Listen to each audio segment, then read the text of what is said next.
Sir जो बच्चे self study करते हैं उनको कैसे मतलब लास्ट जो 2 मंथ होते हैं एंड ये सीडीएस की प्रिपरेशन कैसे करनी चाहिए? जो बच्चे सेल्फ स्टडी कर रहे हैं या खुद से प्रिपेयर कर रहे हैं, हाँ जी सर। ऑल द बेस्ट पहले तो उन बच्चों के लिए। और उनका ये डिसीजन लेना ही बहुत अच्छी बात है कि वो खुद प्रिपेयर करेंगे। ऑफिसर्स लाइक क्वालिटी में ये बहुत अच्छी क्वालिटी होती है जो सेल्फ इनिशिएटिव लेते हैं। अब रही बात तैयारी तो बच्चे सेल्फ स्टडी में साल भर, 1.5 साल, 2 साल से भी कर रहे होते हैं।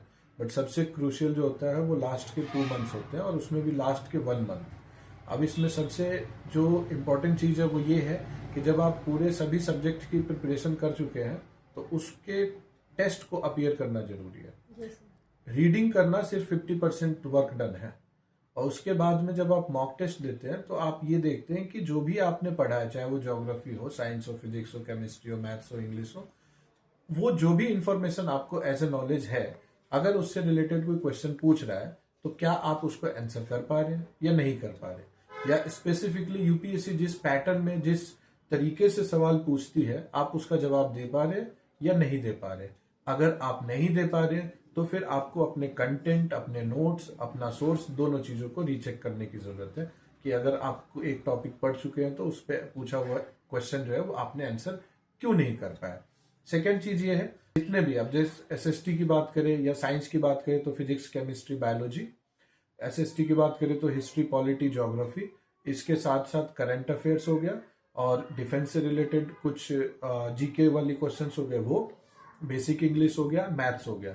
ये कुल मिला के 11-12 टॉपिक्स हैं। इकोनॉमिक्स अगर हम जोड़ दें उसमें तो बहुत ही माइनर पार्ट आता है। तो ये 12 सब्जेक्ट का एक तो इंटेंसिव टेस्ट करना जरूरी है। ठीक है, तो इसमें हम लोग क्या करते हैं, डिफेंस फोर्सेज एकेडमी में हम लोग मेन एग्जाम यानी कि अभी 12 अप्रैल को है, उससे 1 महीना पहले हम लोग इसको कंटिन्यूटी में, मतलब सब्जेक्ट वाइज टेस्ट जो है वो ऑलरेडी स्केड्यूल्ड है, वो करते हैं। वो बच्चे अपना घर पे भी कर सकते हैं, इंटरनेट पे आजकल हर चीज अवेलेबल है। बस ये ध्यान रखना है कि जो भी सोर्स आप जहां से भी प्रैक्टिस करें वो बेसिक क्वेश्चंस ना हो। इंटरनेट पे चीजें अवेलेबल हैं लेकिन बहुत बेसिक चीजें अवेलेबल है, आपके एग्जाम के पैटर्न के हिसाब से चीजें अवेलेबल नहीं है। वो एक बहुत बड़ा चैलेंज है इंटरनेट का। बट स्टिल अगर आप थोड़ा बहुत अच्छे से रिसर्च करते हैं तो आपको वो चीजें मिल जाएंगी।